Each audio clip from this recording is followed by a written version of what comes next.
नमस्कार। गिरीश गुप्ता के चैनल में आपका स्वागत है।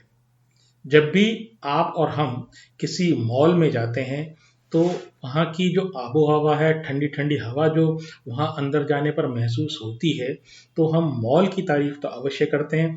लेकिन ये ठंडी हवा जिस कारण से आ रही है, वो कारण क्या है उसके बारे में ना कभी हम विचार करते हैं, ना ही उस कारण को या उस मशीनरी को बनाने वाली कंपनी का हमें ध्यान आता है। हम मॉल की तारीफ करके रह जाते हैं। तो आज के वीडियो में हम जानेंगे एक ऐसी कंपनी के बारे में जो हमारी ज़िंदगी में चारों तरफ उसके प्रोडक्ट्स अवेलेबल हैं, लेकिन शायद ही हम उनके प्रोडक्ट्स को कभी देख पाते हैं। बहुत रेयरली हम उसके प्रोडक्ट्स को देख पाते हैं और उस कंपनी को तो बहुत ही कम लोग, जो शेयर बाज़ार में काम नहीं करते, तो बहुत ही कम लोग उस कंपनी को जानते हैं। तो आज की कंपनी का नाम है किर्लोस्कर न्यूमेटिक लिमिटेड और इस कंपनी के बिजनेस मॉडल के अध्ययन करने का अनुरोध हमें जिन हमारे दर्शक मित्र ने किया है, उनका नाम उन्होंने नहीं लिखा है, सिर्फ एक आईडी लिखी है।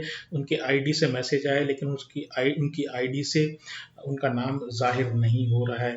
तो खैर, आज बात करते हैं किर्लोस्कर न्यूमेटिक लिमिटेड की। आज के वीडियो में जानेंगे कंपनी एग्जैक्टली क्या करती है, किस प्रकार से ये अपना बिजनेस रेवेन्यू जनरेट करती है, प्रॉफिट जनरेट करती है और भविष्य में इसकी संभावनाएं क्या हैं। तो पहले हमेशा की तरह शुरुआत करते हैं वीडियो की कंपनी के इतिहास से। तो कंपनी की स्थापना 1958 में एसएल किर्लोस्कर साहब ने की और 2002 में ये जो कंपनी है ये खोसला कंप्रेसर्स में मर्ज हो गई। खोसला कंप्रेसर अपने ज़माने की बहुत ही नामी कंपनी थी। खोसला कंप्रेसर्स के जो कंप्रेसर थे वो अपनी क्वालिटी के लिए और स्टडीनेस के लिए जाने जाते थे। तो खोसला कंप्रेसर में मर्जर होने के बाद इस कंपनी का जो दोनों कंपनी जो मर्ज होने के बाद जो रिजल्टेंट कंपनी बनी, उस कंपनी का नाम किर्लोस्कर न्यूमेटिक पड़ गया और आज हम इसी किर्लोस्कर कंपनी को, वो जो दो मर्ज कंपनी है, उसी को किर्लोस्कर न्यूमेटिक लिमिटेड के बारे में के रूप में जानते हैं। अब बात करते हैं कंपनी के बिजनेस की। तो कंपनी क्या बिजनेस करती है? कंपनी का जो मेजर रेवेन्यू है, जो मेजर बिजनेस है, वो कंप्रेसर बनाने से आता है और वो भी न्यूमेटिक कंप्रेसर बनाने से आता है। अब बात कर लेते हैं कंप्रेसर क्या होता है। देखिए, कंप्रेसर जो होता है वो किसी भी चीज़ को, लिक्विड को या एयर को कंप्रेस करने के, दबाव से उसमें प्रेशर इंक्रीज करने के काम आता है। बहुत छोटा उदाहरण दें तो जो आपके घरों में कूलर है, अगर आप कूलर चलाते हैं तो कूलर में जो पंप है वो बेसिकली एक तरह का कंप्रेसर है। इसी तरह के पानी, घर में पानी चढ़ाने की जो मोटर है, वो भी एक तरीके का कंप्रेसर है। और इसके अलावा जब आप साइकिल में हवा भराने के लिए जाते हैं या गाड़ी में हवा भराने के लिए जाते हैं, वहाँ आपका कंप्रेसर से वास्ता पड़ता है। प्रेशर से जो एयर है वो आपके गाड़ी के टायरों में भरी जाती है। आपके घर में फ्रिज होगा, उसमें कंप्रेसर काम करता है। आपके घर में एसी होगा, वहाँ पर भी जो कंप्रेसर होता है वही ठंडक पैदा करता है। और इसीलिए हमने कहा कि जब आप मॉल में जाते हैं, उसके पीछे जो कंप्रेसर होता है वो बेसिकली जो बनाती हैं कंपनीज, वो किर्लोस्कर न्यूमेटिक टाइप की कंपनी ही बनाती है। अब किर्लोस्कर न्यूमेटिक जो है वो केवल न्यूमेटिक कंप्रेसर बनाता है। न्यूमेटिक का क्या मतलब? देखिए, जैसे अगर आप कूलर के पंप की बात करें तो जो एक छोटा कंप्रेसर, उसको समझ लें आप, तो वो जो कंप्रेसर होता है वो पानी को डील करता है, यानी पानी का प्रेशर बढ़ाता है। तो इस तरह के जो कंप्रेसर्स होते हैं, मैं एक उदाहरण के रूप में बता रहा हूँ, तो जो पानी और या लिक्विड को जो चीज़ें डील करती है, जो कंप्रेसर्स डील करते हैं, जैसे सबमर्सिबल पंप, ट्यूबवेल में जो सबमर्सिबल पंप डलता है वो भी एक तरह का कंप्रेसर है। तो वो जो आपका उस तरह का पानी जो डील करता है या कोई लिक्विड कोई डील करता है, कोई कंप्रेसर, तो वो हाइड्रोलिक या लिक्विड कंप्रेसर से उनको कहा जाता है। और जो एयर को कंप्रेस करने के, एयर को का प्रेशर बढ़ाने के जो काम आते हैं, उनको न्यूमेटिक कंप्रेसर्स कहा जाता है। अब बात करते हैं इनके बिजनेस सेगमेंट की। तो जैसे मैंने बताया कि इनका जो मेजर रेवेन्यू 93% रेवेन्यू वो आता है कंप्रेसर सेगमेंट से। और इनका एक दूसरा सेगमेंट भी है जो जिसमें ये कई तरह के गियर बॉक्सेस बनाते हैं। और रिसेंटली पिछले साल इन्होंने एक नया प्रिसीशन इंजीनियरिंग एक सेगमेंट भी लॉन्च किया है, उसके बारे में हम अलग से डिस्कस करेंगे। तो पहले जान लेते हैं जो कंपनी का मेन फोकस जिस बिजनेस पे, वो है कंप्रेसर। तो एक कंप्रेसर जो है, कई तरीके के कंप्रेसर बनाते हैं। जैसे मैंने बताया, कंप्रेसर सेगमेंट से इनका रेवेन्यू 93% आता है। और जो बाकी सेगमेंट है इनका, यानी कि अदर्स, जो जिसको ये कैटेगराइज करते हैं अदर्स के रूप में, तो वहाँ से इनका रेवेन्यू मात्र 7% आता है। आप किस तरह के कंप्रेसर्स ये बनाते हैं? देखिए, ये air conditioning and refrigeration industry के लिए कंप्रेसर बनाते हैं। मैं फिर बता दूं, ये जो है ये छोटे कंप्रेसर नहीं बनाते, ये इंडस्ट्रियल कंप्रेसर बनाते हैं, बेसिकली B2B इंडस्ट्रीज में जो काम आते हैं। तो जैसे मैंने मॉल का एग्जांपल दिया, या कोई प्रोसेस इंडस्ट्रीज के बारे में हम आगे डिस्कस करेंगे। तो रेफ्रिजरेशन एयर कंडीशनिंग की इंडस्ट्री में काम आने वाले बड़े कंप्रेसर ये बनाती है। फिर ये एयर कंप्रेसर बनाती है, उसमें centrifugal compressor, screw compressor, reciprocating compressor से बनाती है। अब ये क्या कंप्रेसर होता है, देखिए एक छोटे से उदाहरण से समझते हैं, कॉमन सेंस एग्जांपल से समझते हैं। जब आप गाड़ी में हवा भरवाने जाते हैं तो वहाँ जो कंप्रेसर से के थ्रू वो आपकी गाड़ी में हवा भरता है, वो जो कंप्रेसर होता है वो रेसिप्रोकेटिंग कंप्रेसर होता है। इसका बहुत अच्छा एक छोटा उदाहरण जो है, जब हम कोई घर में बर्थडे पार्टी होती है या कभी गुब्बारे हमें फुलाने होते हैं तो एक हैंड पंप आता है, उस हैंड पंप के थ्रू जब हम हवा भरते हैं गुब्बारे में तो वो रेसिप्रोकेटिंग कंप्रेसर है, छोटा एक हैंड ऑपरेटेड रेसिप्रोकेटिंग कंप्रेसर है। जब आप कोई गाड़ी का पेंट करवाते हैं, घर में पेंट कराते हैं और मशीन से अगर वो पेंट हो रहा है तो वहां पर जो कंप्रेसर आता है, काम में आता है, वो जनरली स्क्रू कंप्रेसर होता है। इसी प्रकार से जो सेंट्रीफ्यूगल कंप्रेसर है, तो कई बार जो हैंड ऑपरेटेड एयर ऑपरेटेड जो ड्रिल्स वगैरह होती हैं तो वहाँ पर ये सेंट्रीफ्यूगल कंप्रेसर्स काम आते हैं। लेकिन मैं फिर बता दूं, ये मैं सिर्फ उदाहरण एक डे टू डे एग्जांपल जो आपको दे रहा हूँ, वो छोटे छोटे कंप्रेसर हैं जो छोटे लेवल पे काम आते हैं, छोटे पैमाने पर काम आते हैं। लेकिन ये जो किर्लोस्कर न्यूमेटिक जो कंपनी है, ये B2B सेगमेंट में बड़े कंप्रेसर, लार्ज साइज के कंप्रेसर के क्षेत्र में काम करती है, जिनको हेवी इंडस्ट्रीज में काम आती है। कौन कौन सी इंडस्ट्रीज हैं उसके बारे में हम जिक्र करेंगे। कंप्रेशन सेगमेंट में जो तीसरी तरीके का के इक्विपमेंट से बनाती है वो प्रोसेस गैस सिस्टम है। प्रोसेस गैस सिस्टम में किसी गैस का प्रेशर बढ़ाकर एक स्थान से दूसरे स्थान तक ट्रांसपोर्ट करना, ये प्रोसेस गैस सिस्टम का एक छोटा सिंप्लीफाइड वर्जन है एक्सप्लेनेशन का।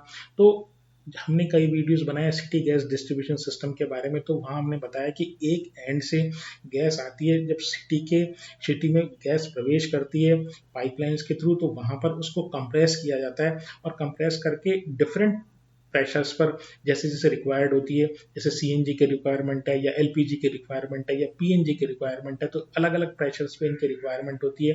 तो जिस प्रोसेस के थ्रू, जिस सिस्टम के थ्रू ये गैसों का कंप्रेशन होता है, तो ये जो है ये प्रोसेस गैस सिस्टम्स कहलाते हैं। और ये जो किर्लोस्कर न्यूमेटिक है ये बनाती है।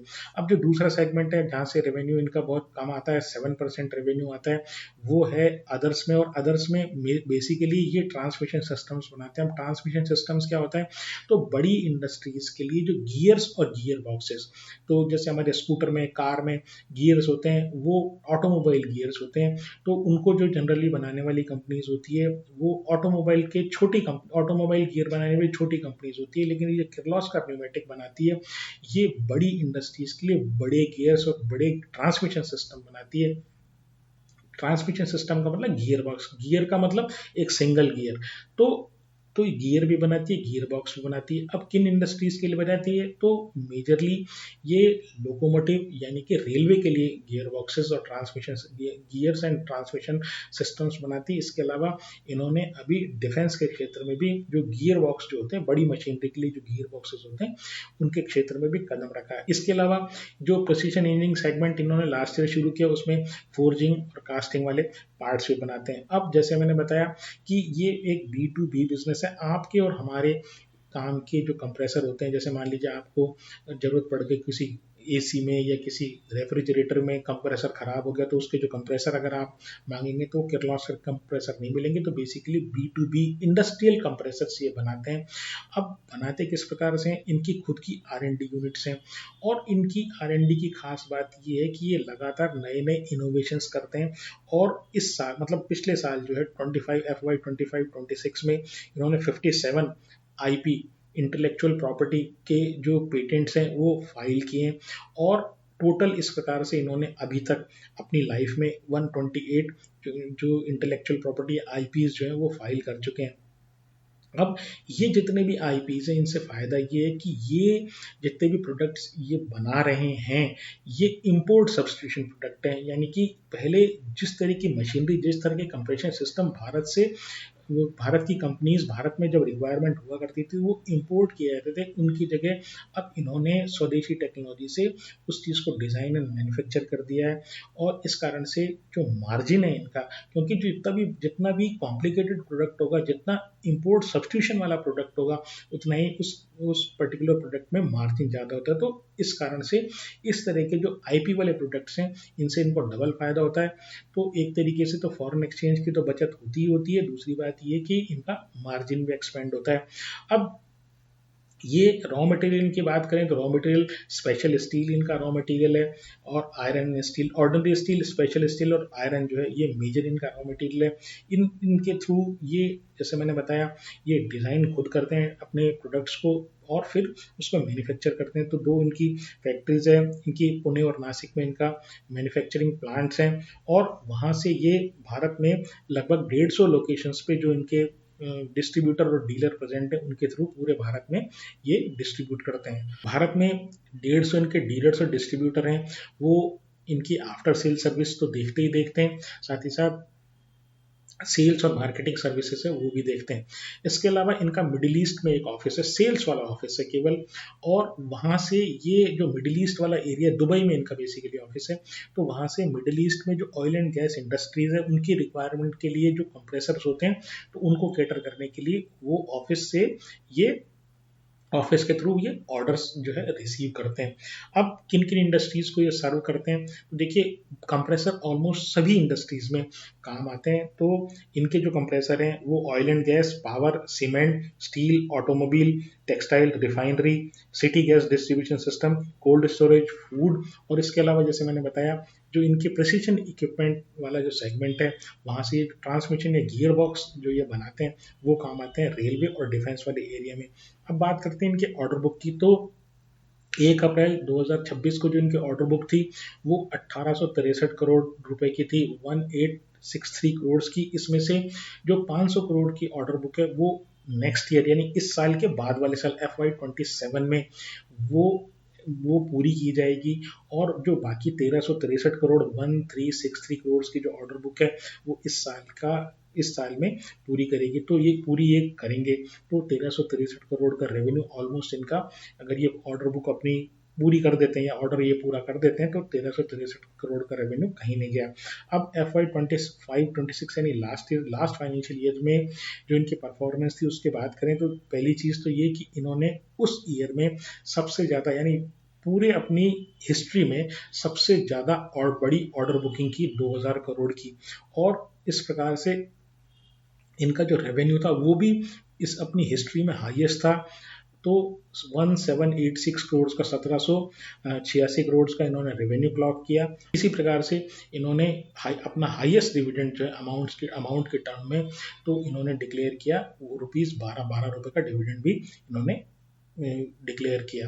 अब स्ट्रेंथ की अगर इस कंपनी की बात करें, देखिए किर्लोस्कर जो नाम है ना वो बहुत ही अपना रेपुटेड नाम है, उसके जो प्रोडक्ट्स हैं उसकी क्वालिटी के बारे में किसी को दो राय नहीं हो सकती, बहुत स्ट्रॉन्ग ब्रांड है। दूसरी बात ये प्रोडक्ट रेंज जो है इनकी बहुत डाइवर्सिफाइड है, हर तरह के कंप्रेसर बनाते हैं।